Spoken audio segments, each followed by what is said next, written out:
아가서 1장입니다.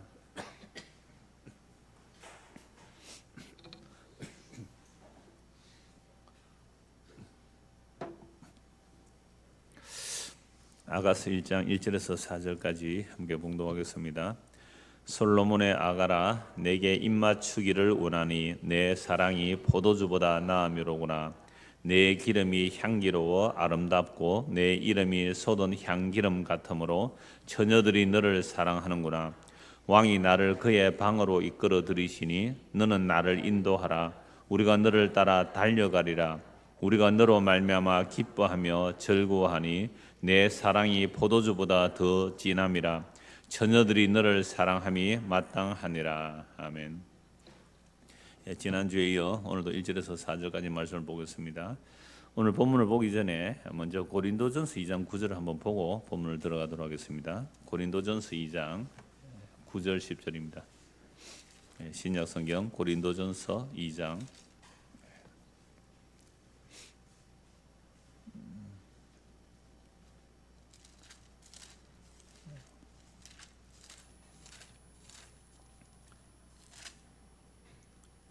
고린도전서 2장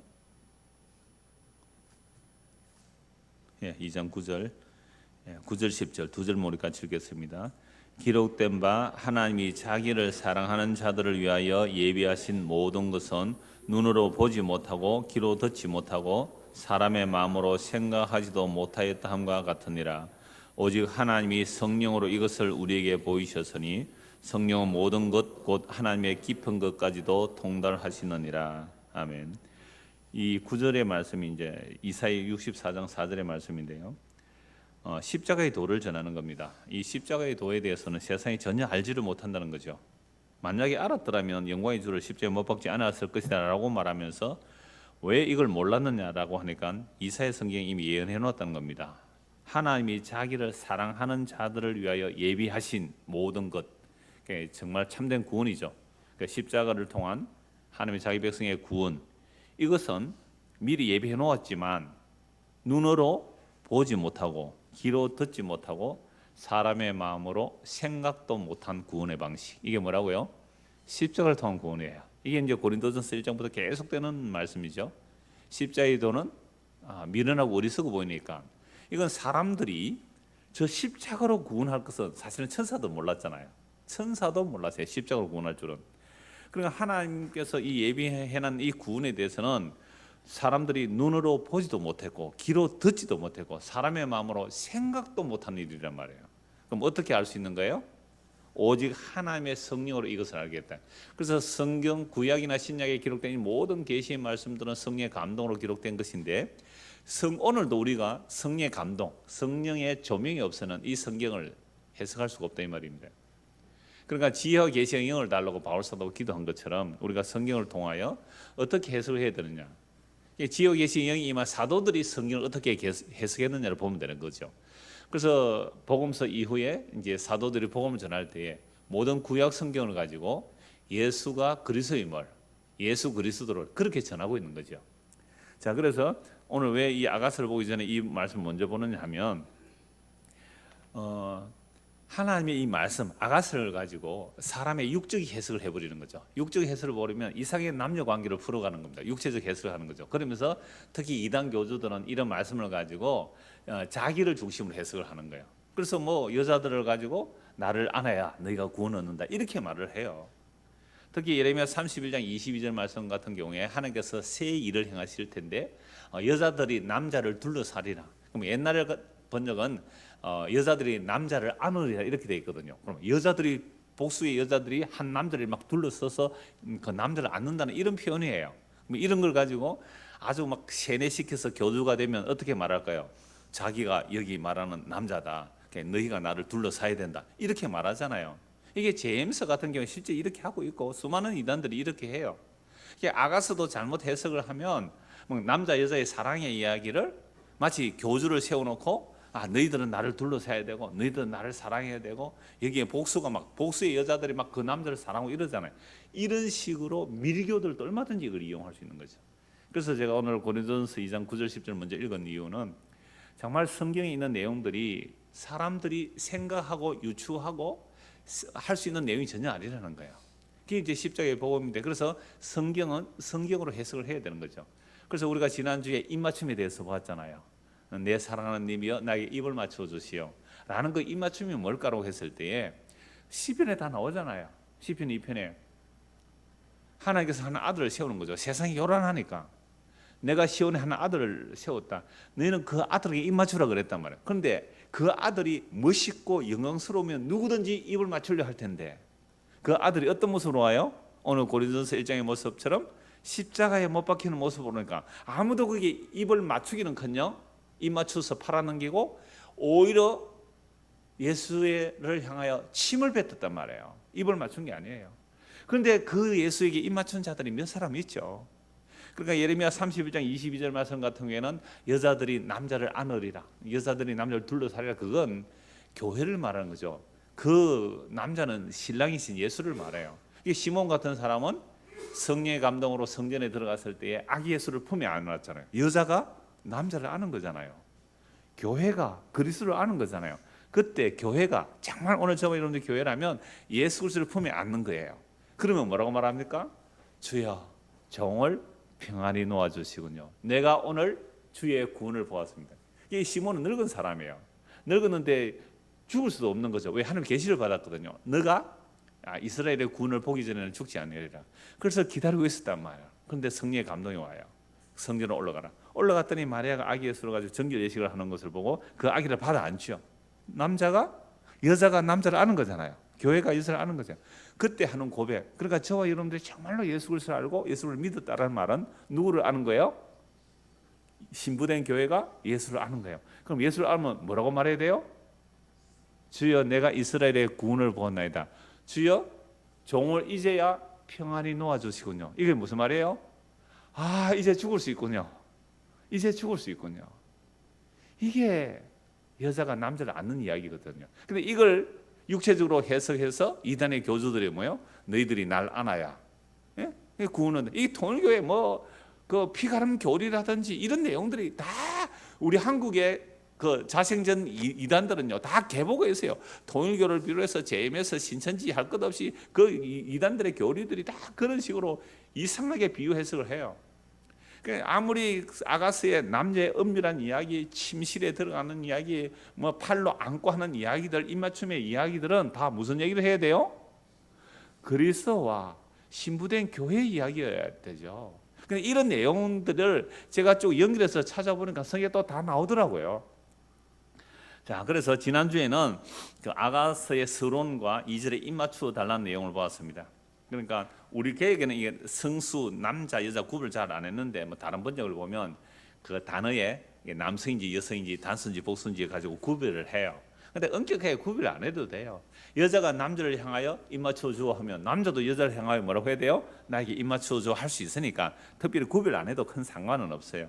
그러나 이게 하나의 노래로 보면 이제 남자가 부르고 또 남자 단수가 부르고 여자 단수가 부르고 합창단이 부르고 이렇게 이제 문학적인 표현이 되어 있는 것도 맞습니다. 그래서 어느 정도는 제가 구분하면서 보는 거죠.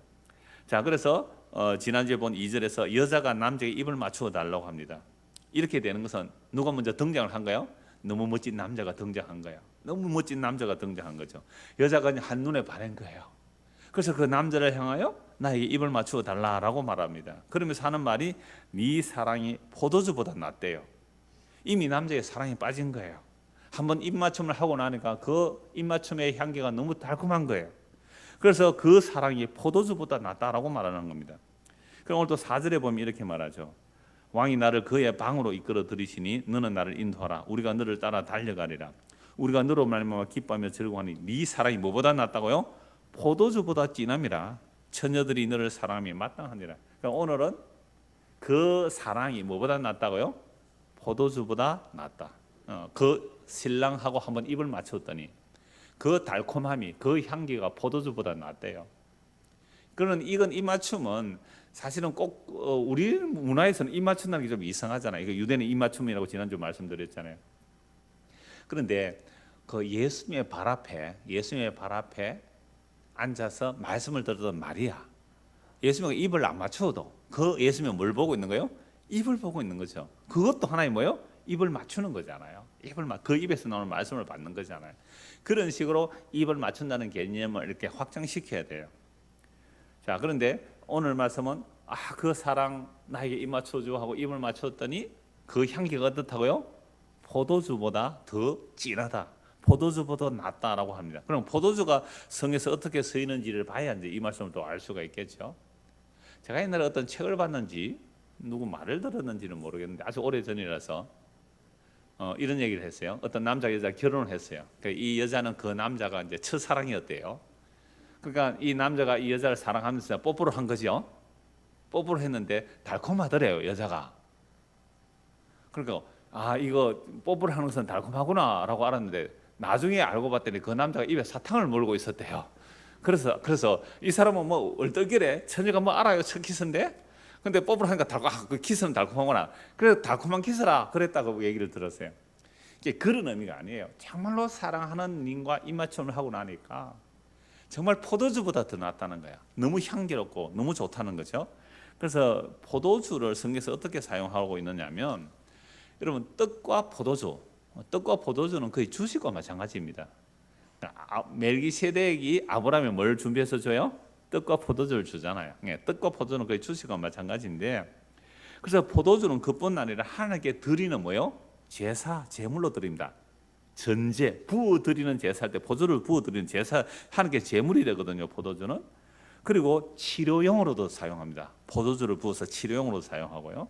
그다음에 슬퍼하는 자들에게는 슬픔을 잊게도 합니다. 그리고 사사기 9장 13절에 보면 하나님과 사람을 기쁘게 하는 것이라고 말합니다. 물론 이거 비유에서 나오는 거예요. 그러니까 여룻바알, 기드온의 아들들 다 죽여버리잖아요. 그래서 죽여버리고 다른 사람이 이제 왕으로 드러날 때 아들 중 한 명이 도망가서 산에 사는 말이 이랬죠. 그러니까 나무들 사이에서 왕을 뽑자고 얘기하는 거죠. 그래서 뭐 포도나무에 가서 네가 우리의 왕이 되어달라 하니까 포도나무 뭐라 그래요?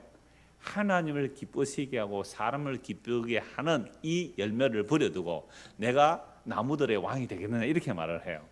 그러니까 뭐 이렇게 찾다가 안 되니까 가시나무에게 가서 왕이 되어달라고 하니까 어떻게요? 지가 왕이 되겠다고. 거기서 보면 이 포도나무라는 것이 하나님도 기쁘시게 하고 사람도 기쁘게 하는 굉장히 좋은 표현이죠.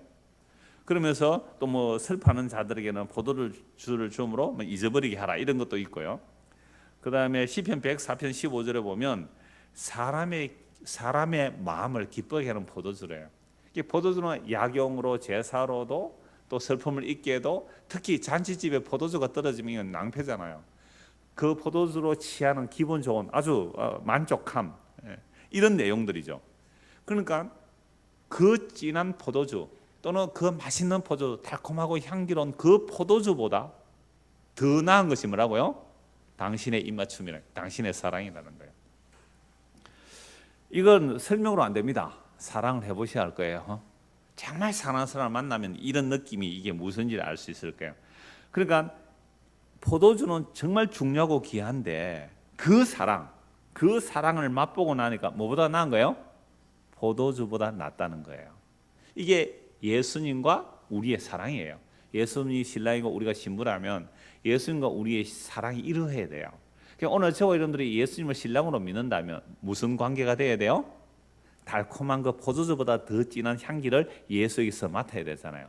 그런데 예수님과 나와 사귀는 것보다 아직도 더 달콤한 것들이 많다면 문제 있는 겁니다, 이거. 그러면 정말로 예수님을 사랑한다면요, 옛날에 취미생활, 뭐 재밌는 것, 뭐 그런 것들이 재미가 없어져야 돼요. 텔레비 보는 것보다 말씀 보는 게 더 좋으신 분. 두 사람 이 사랑에 빠진 거예요. 내가 알아요. 이 두 분 사랑에 빠진 거. 내가 딱 설교 시간 보면 알아요. 이분들은 정말 예수님과 사랑에 빠져요. 딱 두 분입니다, 이게. 그렇잖아요. 텔레비전 보는 그게 무슨 재미있어요? 예수님과 사랑하는 이게 더 좋은 거예요. 술 마시는 사람들이요, 술이 맛이 없어져야 돼요. 예수님과 사귀는 게 더 재미가 있어서. 담배 피는 사람이 담배가 맛이 없어야 돼요. 왜? 예수님과 사귀는 게 더 재미가 있어서. 놀러 가는 것보다 더 재밌는 게 예수님과 사귀는 거여야 돼요. 여러분 이런 사랑 하십니까? 그럼 이렇게 고백해야 되잖아요. 이전에 좋던 것 이제는 값없다. 이전에 좋던 것 이제는 값없다. 전에는 돈 버는 재미가 그 솔찬했는데 그거 재미없어. 뭐가 좋다고요? 예수님과 사귐이 더 좋습니다. 여러분, 이게 천국입니다. 이 사귐 있는 것이 천국이라니까요. 별로 사랑을 안 하시고 사는 것 같아요. 우리가 이런 사랑만 뽐으면 불행해요. 사실은 지난주 그 월요일 1년에 한두 번 이렇게 시차례 모임이 있어서 갔다 왔는데, 자그마한 게 어느 목사님이 사모님이 이제 그 남편에게 용돈을 주는 거죠. 이제 월급 받으면 남편에게 용돈인데, 남편은 그 용돈을 가지고 이제 커피 사는 거 하고 빵 사는 거 그렇게 좋아한대요. 그래서 뭐 이렇게 맛있는 이렇게 빵 하나 사오면요, 그냥 행복해가 얼굴에 웃음이 만연이래요. 그러니까 우리 집사람하고 좀 마음이 허해서 그러나 마음이 좀 허해서, 아니 빵을 사서 오는 행복감보다 뭐요? 말씀 보고 기도하면서 찬송하면서 예수님과 사귀는 행복이 더 행복해야 되는 거 아닙니까? 이걸 사랑, 이 사랑은 이걸 맛을 봐야 알죠. 이걸 어떻게 말로 설명을 해요? 자, 그래서 3절 봅시다. 내 기름이 향기로워 아름답고. 입 맞추고 나니까 그 입 맞춤이 뭐라고요? 예수님과 지금 사귀는 얘기예요. 예수님과 사귀는 거니까 포도주보다 더 좋대요. 그러니까 진한 포도주보다 더 좋다는 거예요. 그러면서 내 기름이 향기로워. 우리 기름 이렇게 하니까 우리는 기름하면 뭐 끈적끈적함 이런 느낌이 들잖아요. 근데 이 기름은 향기예요. 향수예요. 향수. 굉장한 향수예요. 이 기름이 향기로워 아름답고 내 이름이 솟은 향기름 같구나. 오늘 그래서 설교 제목 이름이 향기로운 이름이에요. 우리가 전에 그 잠언에서 볼 때도 향기와 악취라는 설교로 제목한 게 있어요. 그 결론과 오늘 비슷한 결론이 나오겠는데요. 하여튼 그 이름이 향기롭대요. 여러분, 사람의 이름이 향기롭다는 것은 그 이름 세 글자, 우리 식으로 이름 세 글자가 향기로운 게 아니라 그 사람 존재 자체가 향기로운 거예요. 여러분, 어떤 사람 이름 그러면 에이, 이런 이름 느낌이 오죠. 김정은, 에이, 좀 잘하지. 또 뭐 누구 이름 딱 되면 에이, 이런 사람 있고, 누구 이름 보고 싶어, 그리워, 이런 이름도 있을 거예요. 그러니까 예수 그리스도 그 이름이 어떻다고요? 향기로운 이름이에요. 향기로운 이름. 향기가 막 터져 나오는 향기로운 이름이 솟은 향기름 같으므로 처녀들이 너를 사랑하는구나. 왕이 너를 그의 방으로 이끌어 들이시니 너는 나를 인도하라. 우리가 너를 따라 달려가리라. 우리가 너로 말미암아 기뻐하며 즐거워한다. 이렇게 말하죠. 자, 그러면 기름이 향기롭다라고, 이 기름이라는 단어가 성경에서 어떻게 사용되냐면 관유로도 사용돼요. 여러분 레기 이미 보았죠. 제사장에 붓는 관유가 이 기름이에요. 그 관유만 아니라 등유, 등불에 쓰는 기름, 또 감람유, 이렇게 여러 가지로 이제 쓰이고 있습니다. 그러니까 사랑에 빠진 여인이 사랑하는 님에게 입을 맞추어 달라고 입을 맞춥니다. 그러니까 입을 맞추고 나니까 그 향기가 너무 좋은 거야. 포도주보다 나을 뿐 아니라 그 사랑의 향기가 그 전인에서 나온 그 이름 자체가 향기로운 이름이 되는 거죠. 그러니까 그 사람 이름만 말해도요, 가슴이 콩닥콩닥 설레고 보고 싶고 이렇게 되는 거잖아요. 예수님. 그 예수님 얘기만 해도 마음이 설레고 보고 싶고 향기롭고 가슴이 콩닥콩닥거리고, 그래야 정상입니다. 대부분 안 그런 것 같아요. 그 비정상입니다. 지금 심각해요 지금. 그래서 그 사랑, 그래서 그 입맞춤이 향기로운 것이 아니라 그 이름도 향기로워 처녀들이 너를 사랑한다고 말하죠. 이름이란 그의 전 존재를 말해요. 그러면 그 사람의 전 존재가 다 향기로운 기름 같다. 그래서 이 기름 같다라는 단어를 한 두세 곳 한번 찾아보려고 해요. 그 기름이라는 단어가 어떻게 사용되는지. 남자와 여자가 사랑하는데 입맞춤을 하고 나니까 그 전 존재가 나에게 포도주보다 더한 향기로운 향기가 된다는 거예요. 향기. 이 기름이 어떻게 사용되는지 시편 133편 한번 보십시오. 시편 133편입니다. 이 기름이 같은 단어가 쓰이는 기름이거든요. 시편 133편 표제는 이렇게 돼 있죠. 다윗의 시, 곧 성전에 올라가는 노래. 성전에 올라가면서 노래한다 이런 뜻이죠. 1절 보십시오. 보라, 형제가 연합하여 동거함이 어찌 그리 선하고 아름다운고. 머리에 있는 보배로운 기름이 수염 곧 아론의 수염에 흘러서 그의 옷깃까지 내림 같고 헐몬의 이슬이 시온의 산들에 내림 같도다. 거기서 여호와께서 복을 명령하셨나니 곧 영생이로다. 여러분, 지금 우리 아가스는요, 남자와 여자가 서로 사랑하는 얘기죠. 그러면서 많은 처녀들도 그 남자를 사랑하는 이야기예요. 마치 신약에 보면 예수님께서 말한 혼인하는 열처녀 비유와 같아요. 그죠? 신랑 신부가 잔치를 하는데 그 신부 들러리 열처녀가 신랑을 기다리는 그런 내용과 같아요. 그러니까 아가스에서는 지금 남자와 여자가 서로 사랑하는 것이 기름이 흘러내리는, 그냥 기름 아니에요? 향기로운 기름이 흘러내리는 그 모습으로 이야기를 하고 있잖아요. 근데 이 남자와 여자의 연합을 기름으로 말하는데 시편 133편은 누가 연합하여 동거하는 거예요? 형제가 연합하여 동거함이. 여러분, 죄가 뭐예요? 분리입니다. 죄는 분리예요. 하나님과 사람 사이에 분리가 일어나요. 아담과 하와가 한 몸이었죠. 지난주에도 보았잖아요. 너는 내 뼈 중에 뼈, 살 중에 살이라고 한 몸이었어요. 근데 죄를 지으니까 뭐가 일어나요? 분리가 일어나요. 죄가 분리를 일으키는 거예요. 근데 하나님의 기름 부음이 임하니까 어떻게 돼요? 연합이 된 거예요. 연합. 그래서 형제가 연합하여, 남녀가 연합하여, 이거는 형제가 연합하여 동감이 어찌 그리 선하고 아름다운 거. 여러분, 참된 연합에는 뭐라고요? 선하고 아름다운 거예요. 그럼 진짜 참된 연합을 하려면 선하고 아름다운 연합이 참된 연합은 선하고 아름다운데, 이 연합을 하면 뭐가 없어져야 돼요? 시기와 질투와 경쟁과 차별과 미움들이 다 사라져야 뭐가 돼요? 참된 연합을 할 거 아니에요. 참된 연합. 소외되는 자가 한 명도 없어야 돼요. 삐지는 사람이 한 명도 없단 말이에요. 이게 기름 부음이에요. 이게 성령의 기름 부음이에요. 이 기름 부음이 있어야 뭐가 된다고요? 연합되는 거예요. 연합.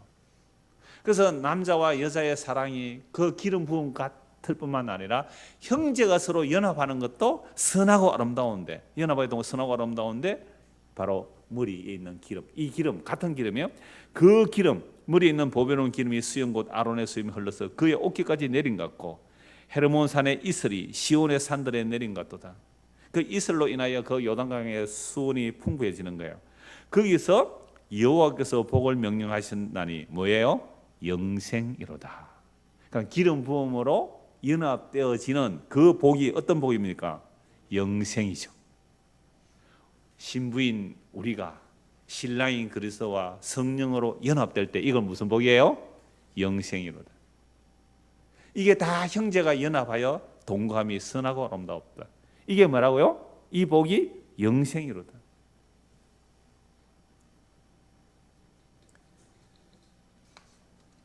이사야 1장을 한번 보십시오. 좀 분위기가 확 바뀌어지는데요. 이사야 1장을 한번 보십시오.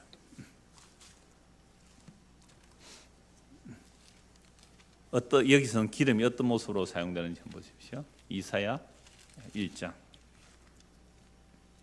5절입니다.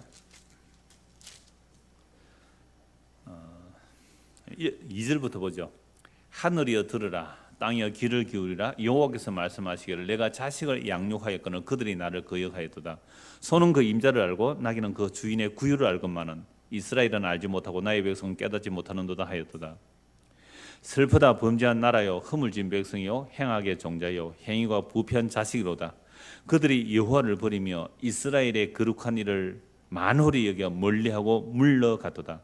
너희가 어찌하여 매를 더 맞으려고 폐역을 거듭하느냐. 온 머리는 병들었고 온 마음은 피곤하였으며 발바닥에서 머리까지 성한 곳이 없이 상것과 터진 것과 새로 만적 흔적뿐이거늘 그것을 짜며 사매며 기름으로 부드럽게 함을 받지 못하였도다. 이 기름도 같은 기름이에요. 단어가 지금 하나님께서 이스라엘 백성에게 이스라엘 선지자를 통하여 말씀하시죠. 내가 이스라엘 백성을 아비가 자식을 양육하는 것처럼 양육했다는 거예요. 여러분, 아비가 자식을 기를 때에 말 안 들으면 어떻게 해요? 매를 들어야죠. 나쁜 길로 말을 들어야죠. 이 마땅히 아버지가 해야 할 일이죠. 그런데 소도 주인을 알고 나귀도 주인의 구유를 아는데 내가 너희를 길렀는데 너희는 나를 모른다. 얼마나 말을 안 듣는지. 그래서 하나님께서 매를 들 수밖에 없어요. 이스라엘 백성들을 향해 하나님이 매를 들었어요. 때리면 잘못했습니다 하고 돌아와야 되는데 아무리 때려도 안 들어오는 거예요. 얼마나 맞았는지 머리끝부터 발끝까지 완전히 병들고 마음이 피곤하고 성한 것이 없이 산 것과 터진 것과 터져서 이제 상처가 아물려고 또 잘못 또 맞았어요. 터진데 또 터졌어요. 이렇게 머리부터 발끝까지 온통 터지는 흔적뿐인데 그것을 짜며 사매며 기름으로 부드럽게 함을 받지 못하다. 그러니까 아무리 얻어 터지고 깨어지고 부서져도 뭘 바르면 돼요? 기름 부으면 나아요. 기름이 약이란 말이야. 그러니까 기름 부음이 없다는 거 아닙니까 지금? 우리가 이 땅에서 어떻게 터지고 깨어지고 부서져도 그 하나님의 사랑 안에 있다면 괜찮은 거예요. 그 징계예요. 그를 통해 주께로 돌아오면 뭘 발라주신다고요? 주의 기름 부음. 주의 기름 부음. 그러니까 제가 두 것을 확인했잖아요. 아가서에서 남녀의 사랑을 뭐로 관계로요? 기름의 향기. 기름의 향기. 그 다음에 시편에서는요, 형제가 동거하여 연합함이 기름으로 하나됨. 그런데 그 기름이 없으니까 어떻게 돼요? 연합이 깨어졌잖아요. 그죠? 연합이 깨어지니까 맞고 터지고 곪고 상처나고, 그런데도 주께로 돌아와 짜고 사매며 기름 바람을 받지 못하는 거예요. 기름 바람을 받지 못해서 낫지 않고 있는 거죠. 그래서 매를 덜죠 하나님께서 얼마나 많은데 온통 상처뿐인데도 돌아오지 않습니다. 그러므로 주께로 돌아와 고침 받는 것이 뭐예요? 기름 바람이에요. 기름 바람, 기름 부음을 받는 거예요. 자, 요 정도 해놓고 다시 오늘 본문을 보십시오. 본문 4절. 왕이 나를 그의 방으로 이끌어 들이시니, 이제 향기로운 기름이 부어졌으니까 연합을 해야 되잖아요. 기름 부으면 연합이거든요. 연합해야 돼. 그러니까 왕이 나를 그의 방으로 이끌어 들이시니 너는 나를 인도하라. 우리가 너를 따라 달려가리라. 여기까지 이제 여자의 이야기고, 또 그 뒤에는 또 합창들의 찬송 이렇게 구별되어 있어요. 우리가 너로 말미암아 기뻐하며 즐거워하니 네 사랑이 포도주보다 더 진함이라. 처녀들이 너를 사랑함이 마땅하도다라고 말합니다. 이걸 제가 세 번역으로 한번 읽어드리겠습니다. 나를 데려가 주세요. 어서요 임금님. 나를 데려가세요. 임의 침실로. 우리는 님과 더불어 기뻐하고 즐거워하며 포도주보다 더 진한 님의 사랑을 기리렵니다. 아가씨라면 누구나 임을 사랑할 것입니다. 한 여인이 임금의 침실로 들어갑니다. 그러자 친구들이 합창으로 우리도 임과 더불어 기뻐하고 즐거워한다라고 합니다. 그러면서 포도주보다 더 진한 임금님의 사랑을 기린다라고 합니다. 아가씨라면 누구나 임을 사랑할 것이라고 합니다. 그러니까 이 내용을 보면 남녀의 연합과 형제의 연합이 다 기름 부음의 한 이야기가 되는 거죠. 자, 이런 왕이 얼마나 향기로운지, 방금 향기라잖아요. 그 기름이 향기로운 향기름이라 그랬거든요. 방금 우리 찬송 87장 할 때에 내 주님 입으신 그 옷은, 내 주님 그 입으신 향기롭도다 찬송했잖아요. 거기에 이제 시편 45편에 나와요. 한번 찾아봅시다. 시편 45편입니다.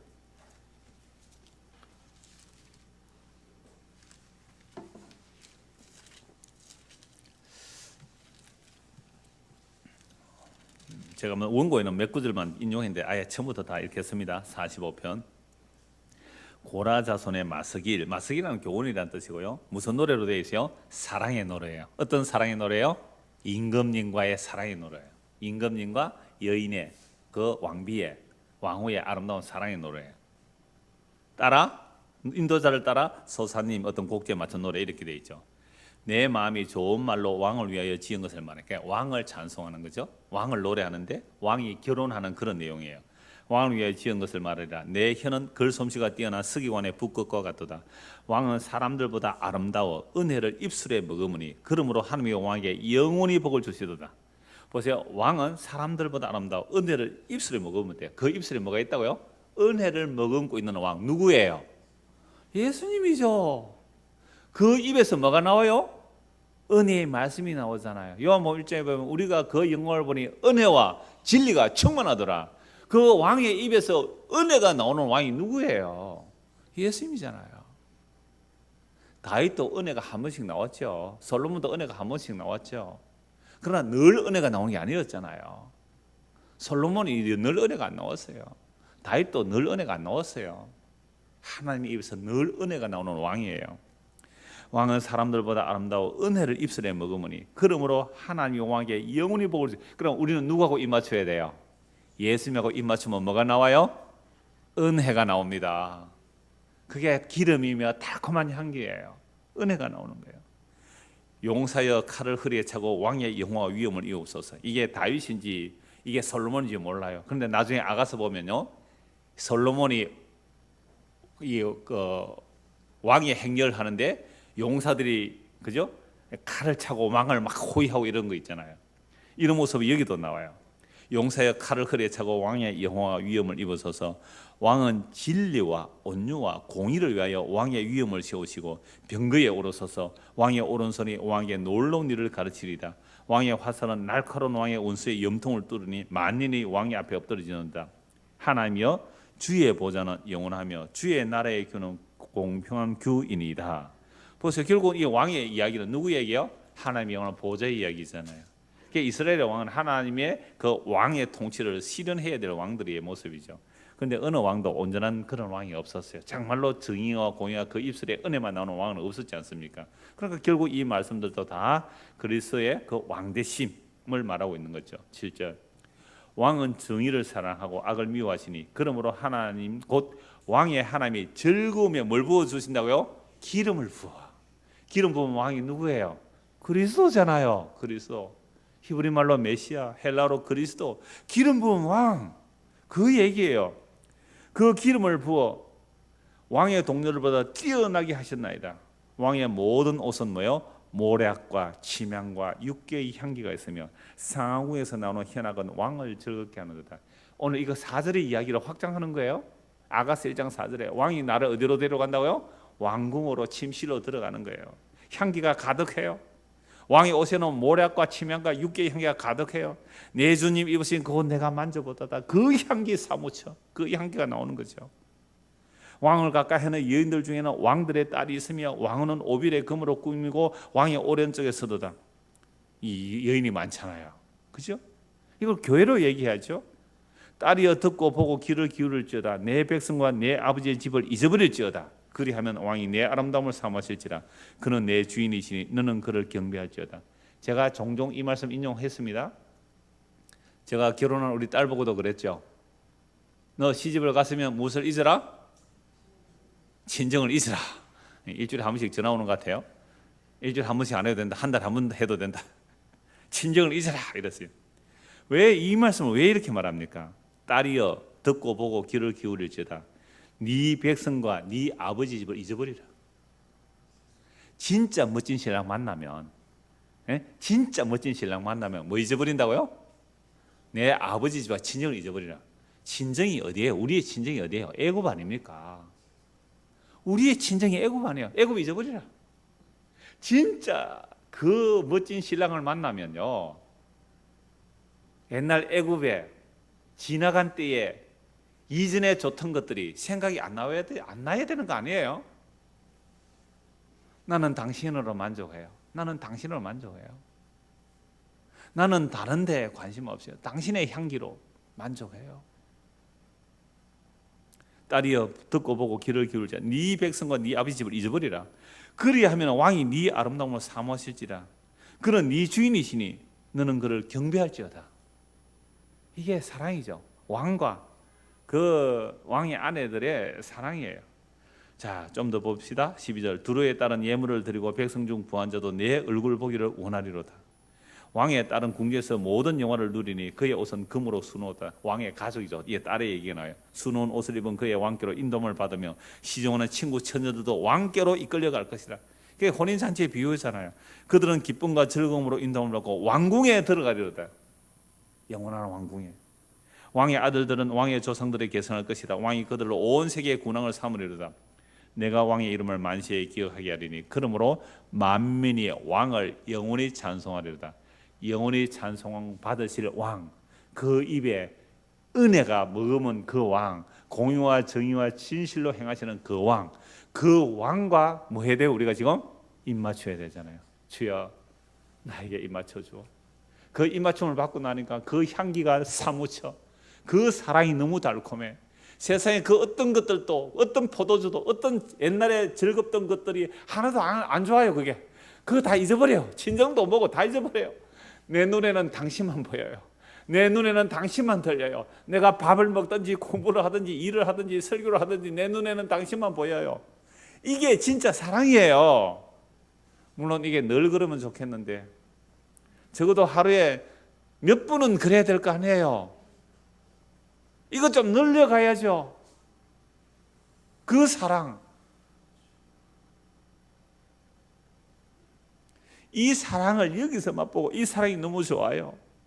주님과의 사귐이 너무 좋아요. 라는 사람들이 뭘 사모해요? 새 하늘과 새 땅에서 완벽한 그 사랑, 그걸 사모하죠. 근데 이 사랑의 맛을 못 봤어요. 이 사랑을 못 보니까 어디로 돌아가요? 자꾸만 친정으로 가는 거예요. 자꾸만 남편 뭐 하면 막 보따리 사가 친정 뽀로로 가고 그러면 친정 망해요. 그래서 애굽이 망한다니까요. 애굽이 왜 약해졌어요? 이스라엘 백성은 애굽으로 못 도망가도록 애굽이 망하는 거예요. 우리가 이 세상을 자꾸 살아가니까 주님께서 어떻게 해요? 세상을 그냥 불태워버린다니까요. 친정을 잊으세요. 우리 친정이 어디입니까? 땅에서 나왔잖아요. 그래서 이 땅에서 떨어져서 주님과의 사랑 이야기하는 거, 이게 어디예요? 교회. 그래서 교회는 뭐 하는 거예요? 연애당. 누구하고 연애하는? 예수님과 연애하는, 예수님과 결혼하는, 예수님과 혼인하는. 그래서 다른 이야기가 안 들리는, 진정의 이야기, 세상의 영광이 안 들리는 곳. 내 눈에는 당신만 보여요. 내 귀에는 당신의 음성만 들려요. 내 코에는 당신의 향기만 나요. 그 은혜의 말씀에 내가 입 맞추기를 원해요. 이게 교회 아닙니까? 이게 그리스도의 신부된 교회죠. 실감이 안 나는 눈치 같아요. 지금 제가 시편 46편, 133편, 그거 다 같은 내용 아니에요? 이 사랑 없으니까 여러분 지금 아마 이런 것 같아요. 저와 여러분 안에 이 기쁨이 없다는 것은 아까 이사야 1장이에요. 그 사랑이 없어서 터졌어요. 깨어지고 터지고 그 마음 안에는 그냥 깨어진 상처, 기름이 없어요. 메말라 있어요. 메말라. 어떤 싱가포르에 어떤 분이 그 문자가 왔어요. 그러니까 책을 몇 권 보내고 또 그분이 뭐 또 몇몇 분들이 상당한 성경을 또 우리 교회로 보내고 그랬는데요. 그러니까 외국에서 하니까 그 이제 한인교회 이렇게 나가고 있지만 드라이하다 그러더라고요. 드라이하다. 그래서 나는 뭐 외국 생활이 뭐 빡빡하고 힘들죠 하니까 그 드라이가 아니고 영적인 이 풍성함, 복음의 풍성함 나눔이 없어서 좀 드라이하다 그러더라고요. 드라이 하니까 그 안에 뭐가 부어져야 돼요? 기름이 부어져야 되잖아요. 기름이. 우리 마음에 지금 너무 뻑뻑해. 안에 막 상처 터진 거, 갈라진 거, 그러니까 막 건드리면 폭발해요. 그냥 막. 기름은 부드러워요. 시끄럽지 않아요. 그냥 상처 투성이에요. 건드리면 폭발을 하는 거예요. 이게 이사야 1장의 모습과 똑같아요. 누가 건드리기만 해라. 이게 사랑 안에서 그래요. 기름 부음이 없어서 그래요. 그러니까 우리는 이런 말씀을 보면서 주여 우리에게도 이 기름 부음을 허락하소서. 성령의 기름 부음이 너희를 가르친다 그랬거든요.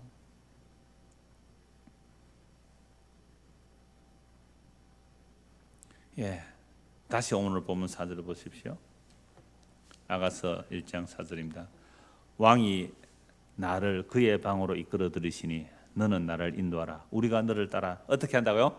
달려가리라. 예수님께서 우리를 불러요. 그럼 어떻게 해야 돼요? 예수님을 따라 달려가리라. 달려가리라. 어디로요? 그 은밀한 침궁으로, 침실로. 왕의 침실에 아무나 못 간다 그랬잖아요. 왕의 침실에. 이게 성막에서는 가장 깊은 곳이 어디예요? 지성소죠. 그 지성소로 못 가요 아무나. 1년에 대제사장이 피를 들고 들어가야 되는데 그 제사장도 함부로 못 가는 곳이 지성소예요. 근데 그 지성소 가장 은밀한 곳, 가장 깊은 곳, 거기에 휘장이 언제 찢어집니까? 예수님께서 십자가에 달리실 때에 그 휘장이 위로부터 아래로 찢어져요. 이 휘장은 예수 그리스도의 육체라고 히브리서 10장에서 말씀하죠. 그 휘장이 찢어짐으로 새로 무엇이 열렸어요? 살 길이 열렸어요. 지난주에 말씀드렸잖아요. 왕궁에 왕비라도 함부로 못 들어와요. 왕이 금호를 내밀지 않으면, 왕비가 함부로 왔더라도 왕이 금호를 내밀지 않으면 어떻게 돼요? 죽임당해요. 아하수에로 왕이 에스더가 들어오는데 금호를 내밀지 않으면 어떻게 해요? 죽임당해요. 그래서 왕비일지라도 왕에게 나아갈 때 목숨 걸고 나간 사람이 누구예요? 에스더. 그래서 죽으면 죽으리라고 나간 거예요. 아니 왕비가 왕에게 나가는데도 목숨을 걸어 나갔다고요. 근데 그 왕이 친히 우리를 맞이하기 위해서 자신이 살과 피를 찢어지는 그 십자가의 찢어짐으로 인하여 그 문이 열렸어요. 그 지성소로 들어가는 문이. 그래서 예수님께서 십자가 지실 때에 그 십자가 지기 전에 어떻게 하셨어요? 십자가 지기 전에 뭘 하셨습니까? 감람산에 가셔서 기도하시죠. 감람산 올리브산에서 겟세마네 동산, 올리브 짜는 틀이 있는 곳, 그런 뜻이에요. 겟세마네. 감람산에서 올리브 짜는 틀에 그 올리브가 으깨어지는 그 기도를 예수님께서 감람산 깊은 밤중에 하셨어요. 땀이 핏방울 떨어지듯이 올리브 기름 부은 그 주님이 그 기름을 짜내는 곳, 감람산 겟세마네. 그게 요한복음 17장에 나오는 기도예요. 아버지여, 아버지께서 내게 주신 저들을 위하여 예수님 거기서 기도하세요. 그래서 아버지여, 하나님 아버지와 하나님께서 보내신 자 예수 그리스도를 아는 것이 영생입니다. 저들에게 영생을 얻기 위하여 내가 으깨어져서 기름을 흘려내겠습니다. 이게 감람산 겟세마네의 기도예요. 그래서 오늘 아가서 1장 3절 보십시오. 내 기름이 향기로워 아름답고 내 이름이 뭐라고요? 쏟은 향기름 같구나. 내 이름이 전 존재, 기름 부음 받은 전 존재 예수 그리스도가 감람산 겟세마네에서 자기를 으깨어서 기름을 짜내고 있어요. 땀이 핏방울 떨어지듯이 그 향기가 2000년이 지나 오늘 우리에게도 흘러나오고 있는 거예요. 내 기름이 향기로 아름답고 내 이름이 쏟은 향기름 같으므로 처녀들이 너를 사랑하나. 오늘 교회가 예수 그리스도께서 감람산 겟세마네에서 흘리신 그 으깨어진 그 기름으로 인하여 향기롭고 그 향기의 냄새를 맡고 우리는 그 깊은 지성소로 들어가는 겁니다. 이게 예수님이 자기 죽음으로 신부인 우리를 끌어안으시는 장면이에요. 형제가 연합하여 동감이 어찌 그리 아름다운고. 너는 내 뼈 중에 뼈, 살 중에 살이로다. 이 일을 위하여 예수님이 옆구리 살찌서 교회를 만들어 신부를 만들어내는 얘기 아닙니까? 감람산 깊은 밤중에 주 예수 홀로 기도하실 때에 제자들 다 누워 잤어요. 제자들 아무리 깨워도 안 돼요. 다 잤어요. 예수 홀로 기도하실 때 천사들이 예수를 기도를 도와줬어요. 땀이 핏방울 떨어지게 기도하시면 그리스도 기름 부음 받은 자가 그 기름을 으깨어내는 감람산 겟세마네의 기도. 그렇게 자신을 하나님께 드리는 기름을 짜내시고 그 완성을 십자가에서 말하세요? 다 이루었다 하시죠. 그래서 그 기름 부음 받으면 아까 봤잖아요. 시편 133편 다윗의 노래. 형제가 연합하여 동감이 어찌 그리 선하고 아름다운지요. 그 기름이 아론의 머리, 제사장의 머리로부터 수염까지 흘러서 차고 넘치도록 그 기름을 부어지니까 거기서 뭘 명하세요? 여호와 하나님께서 복을 명하시니 곧 영생이로다. 완벽해요. 너무 놀라워요. 우리가 아직 다 몰라요. 시편 133편과 45편과 이사야 1장과 이런 모든 내용들이 다 기름 부음과 다 연결돼요. 그 기름 부음이 없으니 우리는 마음은 퍽퍽해요. 아파요. 상처예요. 고침을 못 받고 있어요. 그 기름 부음이 흘러 넘치는데 내 기름이 향기로워 아름답고 내 이름이 쏟은 향기름 같으므로 처녀들이 너를 사랑하라. 정말 우리가 처녀 교회라면, 신부된 교회라면 그 기름 짜내신 그 자기가 으깨어져서 기름 흘리신 그 그리스도의 기름 부으심. 그래서 십자가에 죽으시고 부활 성천하신 그 예수님께서 우리에게 성령을 부어주시죠. 성령을 기름 부음이라고 그래요. 성령의 기름 부음이 있으면 우리는 이 사랑에 눈뜨기 시작합니다. 그리고 이 사랑 향기를 맡아요. 귀에 들려요. 내 눈에는 다른 게 안 보여요. 이 신랑의 사랑만 보이는 거예요. 이게 기름 부음입니다. 이 성령의 기름 부음이에요. 그래서 그를 우리를 방으로 인도해요. 그 은밀한 지성소로, 아무도 못 가는 곳, 가면 죽임 당하는 그 지성소로 자기 육체가 깨어져서 우리를 끌어안고 가시죠. 이게 바로 생명의 향기를 맡는 자들입니다. 끝으로 고린도후서 2장을 보겠습니다. 고린도후서 2장. 전에 잠언서에서 악취와 향기 할 때도 이 말씀으로 이 결론을 내렸는데요. 고린도후서 2장 14절 보십시오.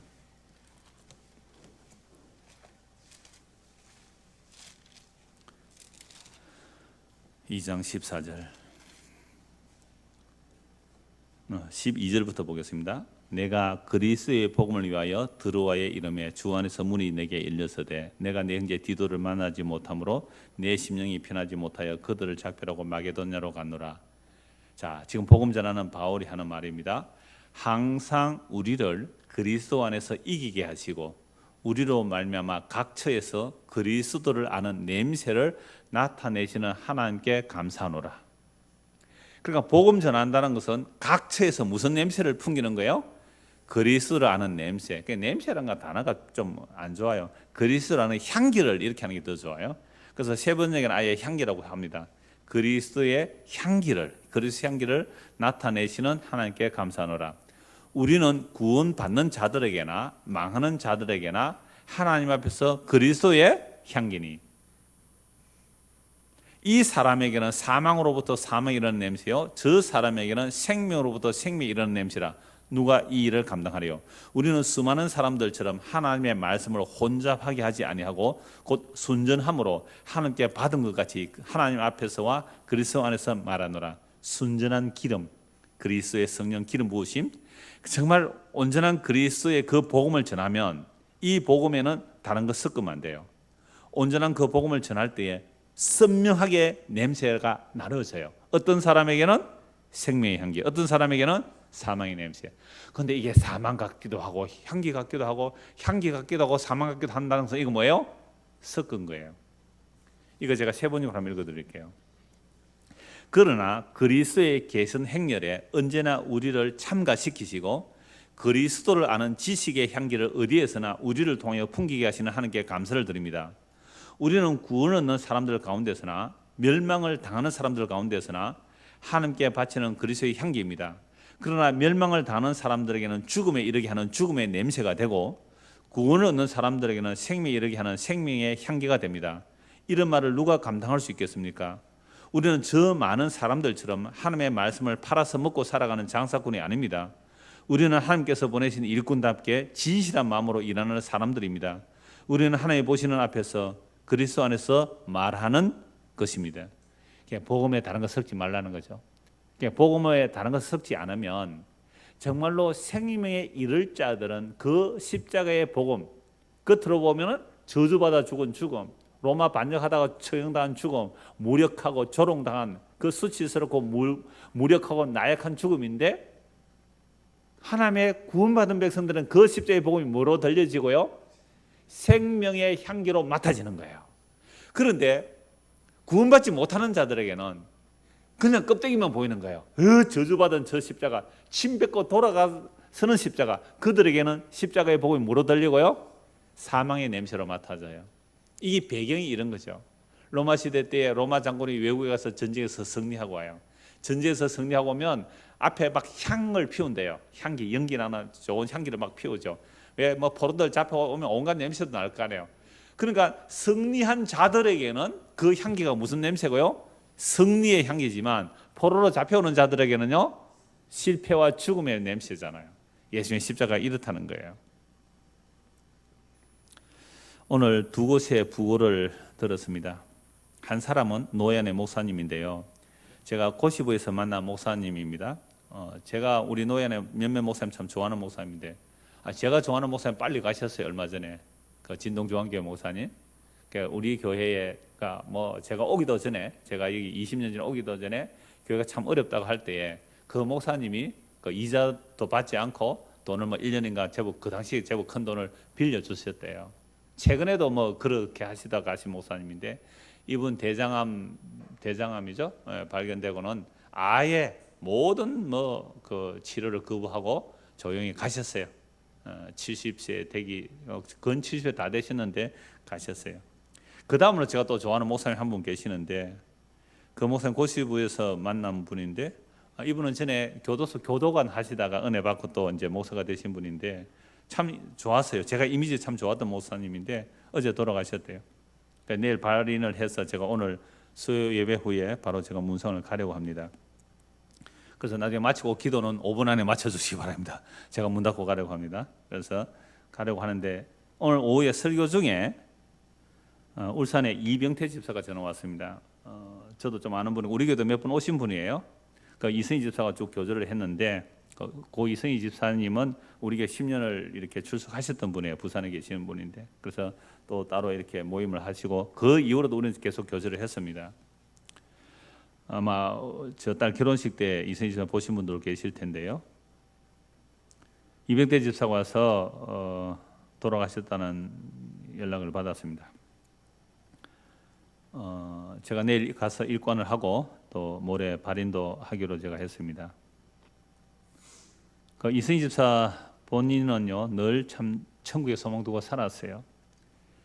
본인이 과학고 교사였거든요. 과학고 교사이고 입학 사정관을 했어요. 여러분 입학 사정관 하면 대학 들어가는 방법 전문가 아닙니까?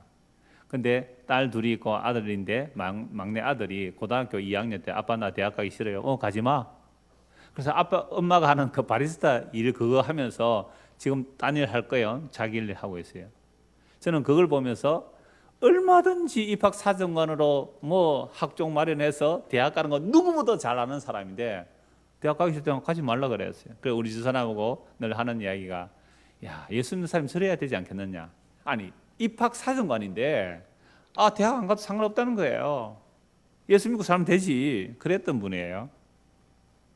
그리고 우리 교회 있을 때에 학생회 수련회 때 고등학교 선생님이니까 특강 1시간 해라 그랬어요. 뭐 아이들에게 뭐 진로 상담도 좀 하시든지 이렇게 하라 했더니 수련회 와서 하는 이야기가 이거였어요.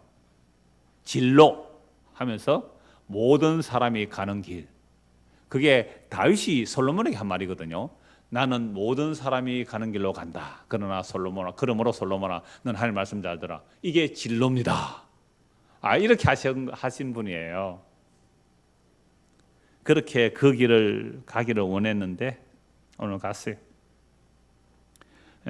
두 사람 다 그 길로 갔습니다.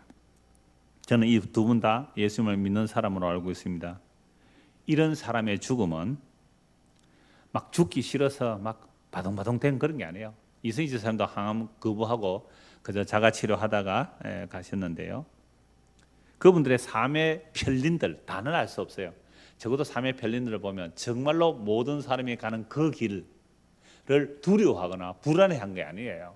소망 가운데 갔단 말이에요. 그럼 그 사람의 죽음에서는요, 죽음의 향기가 아니라 생명의 향기가 조금이라도 납니다. 우리가 완벽할 수 없죠. 그러나 삶의 편린이라도 그 사람에게서 사망의 향기가 아닌 생명의 향기가 나는 자들, 이들은 누구를 안고 있어야 돼요? 향기의 근원이신, 기름 부음의 근원이신 그 그리스도를 품에 안고 살아갈 때에 우리에게서도 그 그리스도의 냄새가 조금은 흘러나갈 거예요. 그게 그런 죽음. 이런 죽음은요, 향기가 나는 죽음이에요. 이런 죽음은 왕의 영원한 침소, 그 영원한 하늘의 지성소로 그 생명의 향기가 가득한 그곳으로 들어가는 생명의 향기가 나오는 죽음입니다. 이 죽음이 성도의 죽음이 아니겠어요? 그래서 오늘 저와 여러분들 안에 정말 향기와 기름으로 가득한 예수 그리스도 그분으로 가득 채워지는 저와 여러분 되기를 소원합니다. 기도하겠습니다. 하나님 아버지, 우리도 모든 사람이 가야 하는 그 길을 가야 합니다. 그러므로 지금 나그네 길을 살 이때에 향기의 원천인, 생명의 향기의 원천인 그리스도, 그 기름 부음이 우리 안에 가득하여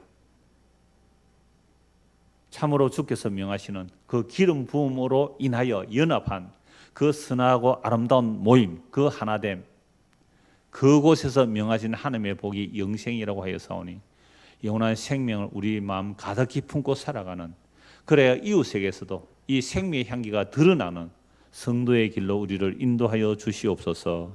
예수 그리스도 이름 받들어 기도드리옵나이다. 아멘. 자, 이렇게 기도하고 돌아가겠습니다.